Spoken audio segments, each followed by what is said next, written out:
Hi everyone, Trish, Facebook Live, a life of freedom and choice. This is Trish, leisureLifestyle.com. Just wanted to quickly talk to you about the requirements for starting up an online business. So for those of you that don't really understand what an online business is all about, for you to create advertising or to create a website that's going to be linked to some advertising either on Facebook or on YouTube or other platforms, you have to have what's called a compliant website. And some of those requirements are things like displaying a privacy policy, a cookie policy. It could be having income disclaimers or having income disclosures on that particular website. So these are the most important requirements when it comes to starting or creating or building an online business, is making sure that you have what's called a compliant website. And when you're part of a bigger organisation like we are, it's very easy to resource some of these tools. You can actually even go online and just Google and search for some of these requirements, because you can actually get templates that can actually help you in the process of building that business and putting those requirements into that compliant website.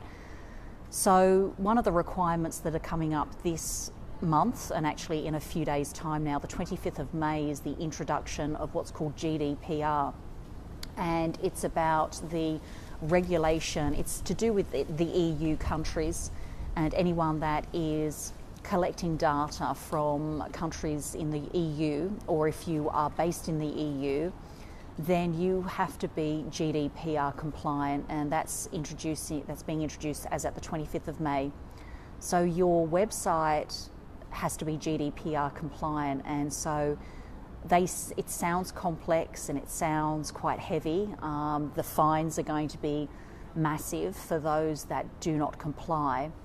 However, there's plenty of information and plenty of help out there for you to be able to introduce the compliant that's required for your website. This morning, I spent time subscribing to a website called areyoubender.com, and it's a legal website where you can subscribe. It's $27 per year, which is a very, very small fee.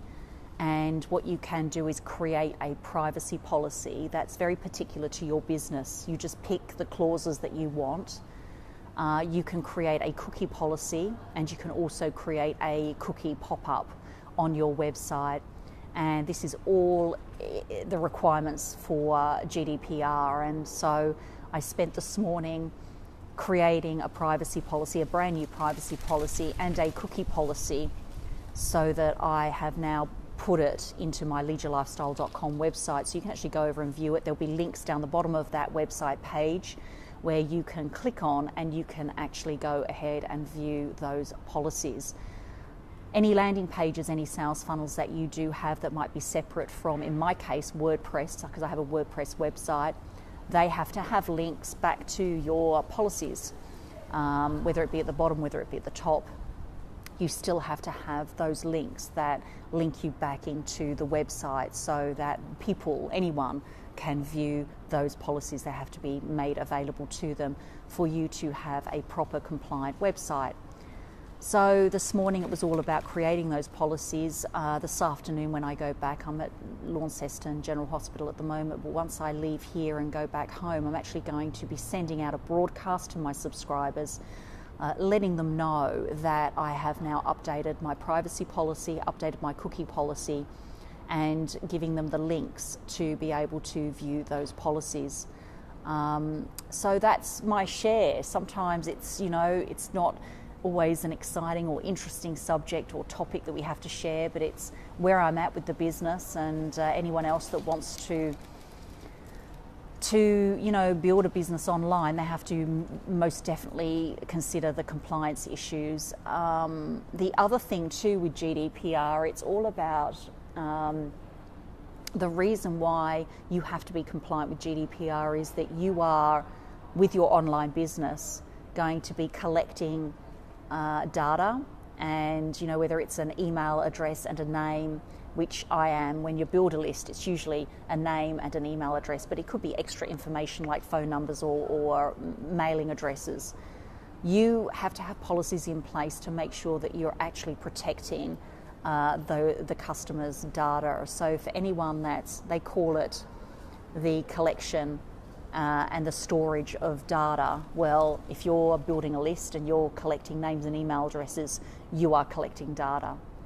So you have to be compliant. That's the thing, and it's really important to do your research and make sure you put all the right things in place for your compliant website when you're building a business online and you're definitely collecting data from people. That's my share. Over and out. LeadYourLifestyle.com, a life of freedom and choice. Bye, everyone.